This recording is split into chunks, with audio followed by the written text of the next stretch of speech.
নমস্কার শ্রোতা বন্ধুরা, আপনারা শুনছেন অডিবল স্টোরি 4। আমাদের আজকের উপস্থাপনা সুকুমার রায়ের গল্প অবলম্বনে পাগলা দাশু। শুনতে থাকুন এবং উপভোগ করুন আমাদের উপস্থাপনা। আমাদের স্কুলের যত ছাত্র ছিল তারা সবাই পাগলা দাশুকে চেনে। যে কোনো লোক অন্য কাউকে না চিনলেও সবার আগে পাগলা দাশুকে চিনে নেয়। সেবার একেবারে আনকোড়া পাড়া গিয়ে নতুন এক দারোয়ান এলো। সে প্রথম পাগলা দাশুর নাম শুনেই আন্দাজ করে ঠিক ধরে নিল যে এই ব্যক্তিই পাগলা দাশু। কারণ তার মুখের চেহারায়, কথাবার্তায়, চালচলনে বোঝা যেত যে তার মাথায় একটু ছিট আছে। তার চোখ দুটো গোল গোল, কান দুটো বড় বড়, মাথায় এক বস্তা ঝাঁকড়া চুল। চেহারা দেখলেই মনে হয় ক্ষীণ দেহ, খর্বকায় মুন্ডতাহে ভারী, যশোরের কই যেন নরমূর্তিধারী। সে যখন তাড়াতাড়ি চলে বা ব্যস্ত হয়ে কথা বলে তখন তার হাত পা ছোঁড়ার ভঙ্গি দেখে হঠাৎ চিংড়ি মাছের কথা মনে পড়ে। সে কিন্তু বোকা ছিল না। অঙ্ক কষবার সময় তার আশ্চর্য মাথা খুলত। আবার এক এক সময় সে আমাদের বোকা বানিয়ে তামাশা দেখার জন্য এমন সব ফন্দি বের করত যে তার মাথার বুদ্ধি দেখে আমরা অবাক হয়ে থাকতাম। দাশু অর্থাৎ দাশরথী যখন প্রথম আমাদের স্কুলে ভর্তি হয় তখন জগবন্ধুকে আমাদের ক্লাসের ভালো ছেলে বলেই সবাই জানত। সে পড়াশোনায় ভালো হলেও তার মতে হিংসুটে ভিজে বেড়াল আমরা আর দেখি নাই।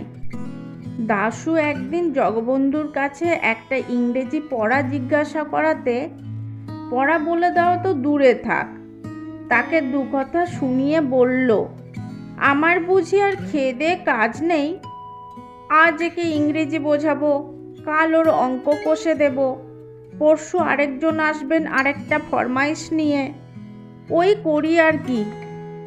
দাশু খুব রেগে বলল, তুমি তো ভারী ছ্যাঁচড়া ছোট লোক হে।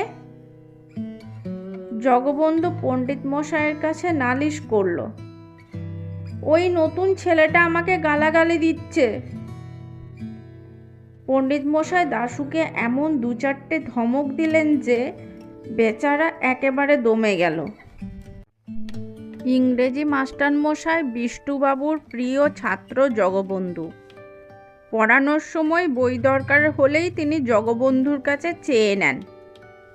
একদিন তিনি পড়ানোর সময় গ্রামার বই চাইলেন। জগবন্ধু তাড়াতাড়ি তার সবুজ কাপড়ের মলাট দেওয়া গ্রামার বই বের করে দিল। মাস্টার মশাই বই খুলে হঠাৎ গম্ভীর হয়ে জিজ্ঞাসা করলেন, বইখানা কার? জগবন্ধু বুক ফুলিয়ে বলল, আমার। পণ্ডিত মশাই বললেন, নতুন সংস্করণ বুঝি? বই একেবারে বদলে গেছে। এই বলে তিনি পড়াতে লাগলেন, যশবন্ত দারোগা, লোমহর্ষক ডিটেকটিভ নাটক। জগবন্ধু বুঝতে না পেরে বোকার মতো তাকিয়ে থাকলো। মাস্টার মশাই চোখ পাকিয়ে বললেন, এইসব জ্যাঠামি বিদ্যে শিখছ বুঝি? জগবন্ধু আমতা আমতা করে কি যেন বলতে যাচ্ছিল, কিন্তু মাস্টার মশাই ধমক দিয়ে বললেন, থাক থাক, আর ভালো মানুষই দেখিয়ে কাজ নেই, ঢের হয়েছে। লজ্জায় অপমানে জগবন্ধুর কান দুটো লাল হয়ে গেল। আমরা সবাই তাতে বেশ খুশি হলাম। পরে জানা গেল যে এটি দাশু ভায়ার কীর্তি। সে মজা দেখার জন্য গ্রামার বইয়ের জায়গায় ওই একই রকম মলাট দেওয়া একটা বই রেখেছিল। দাশুকে নিয়ে আমরা সব সময় ঠাট্টা তামাশা করতাম এবং তার সামনেই তার বুদ্ধি চেহারা নিয়ে অনেক অপ্রীতিকর আলোচনা করতাম। তাতে একদিনও তাকে বিরক্ত হতে দেখি নাই। এক এক সময়ে সে নিজেই আমাদের মন্তব্যের উপর রং চড়িয়ে নিজের সম্পর্কে নানা রকম অদ্ভুত গল্প বলতো। একদিন সে বলল, ভাই, আমাদের পাড়ায় যখনই কেউ আমসত্ত্ব বানায় তখনই আমার ডাক পড়ে, কেন জানিস? আমরা বললাম, খুব আমসত্ত্ব খাস বুঝি? সে বলল, তা নয়, যখন আমসত্ত্ব শুকোতে দেয় আমি সেইখানে ছাদের উপর বার দুয়েক এই চেহারাখানা দেখিয়ে আসি, তাতেই পাড়ার ত্রিসীমানার মধ্যে যত কাক সব ত্রাহি ত্রাহি করে ছুটে পালায়, কাজেই আর আমসত্ত্ব পাহারা দিতে হয় না।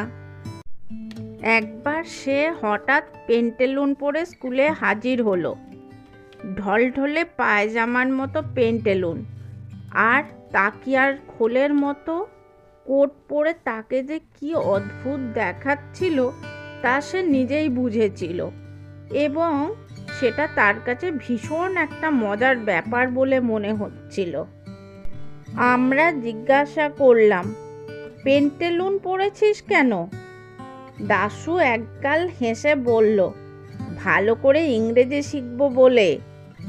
আরেকবার সে ন্যাড়া মাথায় এক পট্টি বেঁধে ক্লাসে আসতে শুরু করলো, এবং আমরা সবাই তাকে নিয়ে ঠাট্টা তামাশা করায় খুব খুশি হয়ে উঠল।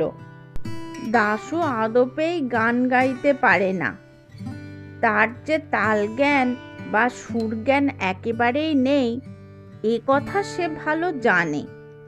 তবু সেবার ইন্সপেক্টর সাহেব যখন স্কুল দেখতে এলেন তখন আমাদের খুশি করার জন্য সে চিৎকার করে গান শুনিয়েছিল। আমরা কেউ ওরকম করলে রীতিমতো শাস্তি পেতাম, কিন্তু দাশু পাগলা বলে তার কোনো শাস্তি হলো না। একবার ছুটির পরে দাশু অদ্ভুত এক বাক্স বগল নিয়ে ক্লাসে হাজির হলো। মাস্টারমশাই জিজ্ঞাসা করলেন, কি হে দাশু, ও বাক্সের মধ্যে কি এনেছো? দাশু বলল, আজ্ঞে, আমার জিনিসপত্র।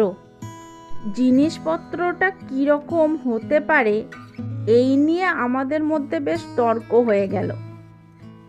দাশুর সঙ্গে বই, খাতা, পেন্সিল, ছুরি সবই তো আছে, তবে আবার জিনিসপত্র কী রে বাপু? দাশুকে জিজ্ঞাসা করলাম। সে সোজাসুজি উত্তর না দিয়ে বাক্সটাকে আঁকড়ে ধরল এবং বলল, খবরদার, আমার বাক্স তোমরা কেউ ঘেঁটো না। তারপর চাবি দিয়ে বাক্সটাকে একটু ফাঁক করে সে তার ভিতরে কি যেন দেখে নিল এবং ঠিক আছে বলে গম্ভীরভাবে মাথা নেড়ে বিড়বিড় করে হিসাব করতে লাগলো। আমি একটু দেখার জন্য উঁকি মারছিলাম, অমনি পাগলা ব্যস্ত হয়ে তাড়াতাড়ি চাবি ঘুরিয়ে বাক্স বন্ধ করে ফেলল। ক্রমে আমাদের মধ্যে গভীর আলোচনা শুরু হলো। কেউ বলল, ওটা ওর টিফিনের বাক্স, ওর মধ্যে খাবার আছে। কিন্তু একদিনও টিফিনের সময় তাকে বাক্স খুলে কিছু খেতে দেখলাম না। কেউ বলল, ওটা বোধহয় ওর মানি ব্যাগ, ওর মধ্যে টাকা পয়সা আছে, তাই ও সব সময় কাছে কাছে রাখতে চায়। আরেকজন বলল, টাকা পয়সার জন্য এত বড় বাক্স কেন? ও কি স্কুলে মহাজনী কারবার খুলবে নাকি? একদিন টিফিনের সময় দাশু ব্যস্ত হয়ে বাক্সের চাবিটা আমার কাছে রেখে গেল আর বলল, এটা এখন তোমার কাছে রাখো, দেখো হারায় না যেন, আর আমার আসতে যদি দেরি হয় তবে তোমরা ক্লাসে যাবার আগে ওটা দারোয়ানের কাছে দিয়ে দিও। এই কথা বলে সে বাক্সটা দারোয়ানের কাছে রেখে বের হয়ে গেল। তখন আমাদের সীমাহীন উৎসাহ, এতদিনে সুযোগ পাওয়া গেছে। এখন হতভাগা দারোয়ানটা একটু দূরে গেলেই হয়। কিছুক্ষণ পর দারোয়ান তার রুটি বানানোর লোহার উনান ধরিয়ে কতকগুলো বাসনপত্র নিয়ে কলতলার দিকে গেল। আমরা এই সুযোগের অপেক্ষায় ছিলাম। দারোয়ান আড়াল হওয়া মাত্র আমরা 5-7 জন তার ঘরের কাছে সেই বাক্সের উপর ঝুঁকে পড়লাম। তারপর আমি চাবি দিয়ে বাক্স খুলে দেখি বাক্সের মধ্যে বেশ ভারী একটা কাগজের পোটলা, ন্যাকড়ার ফালি দিয়ে ভালো করে জড়ানো। তারপর তাড়াতাড়ি পোটলার প্যাচ খুলে দেখা গেল তার মধ্যে একটা কাগজের বাক্স, তার ভিতরে আর একটা ছোট পোটলা। সেটা খুলে একটা কার্ড বের হলো। তার এক পিঠে লেখা কাঁচকলা খাও, আরেক পিঠে লেখা অতিরিক্ত কৌতূহল ভালো নয়। দেখে আমরা একে অপরের মুখ চাওয়াচাওয়ি করতে লাগলাম। সবশেষে একজন বলে উঠল, ছোকরা আচ্ছা যা হোক, আমাদের বেজায় ঠকিয়েছে। আরেকজন বলল, যেমনভাবে বাঁধা ছিল তেমনি করে রেখে দাও, সে যেন টের না পায় যে আমরা খুলেছিলাম, তাহলে সে নিজেই জব্দ হবে। আমি বললাম, বেশ কথা, ও ছোকরা আসলে পরে তোমরা খুব ভালো মানুষের মতো বাক্সটা দেখাতে বলো, আর ওর মধ্যে কি আছে সেটা বার করে জানতে চেও। তখন আমরা তাড়াতাড়ি কাগজপত্রগুলো বেঁধে আগের মতো পোটলা পাকিয়ে বাক্সে ভরে ফেললাম। বাক্সে চাবি দিতে যাচ্ছি, এমন সময় হো হো করে একটা হাসির শব্দ শোনা গেল। তাকিয়ে দেখি দেওয়ালের উপর বসে পাগলা দাশু হেসে কুটোপাটি। হতভাগা এতক্ষণ চুপি চুপি তামাশা দেখছিল আর আমাদের কথাবার্তা সব শুনছিল।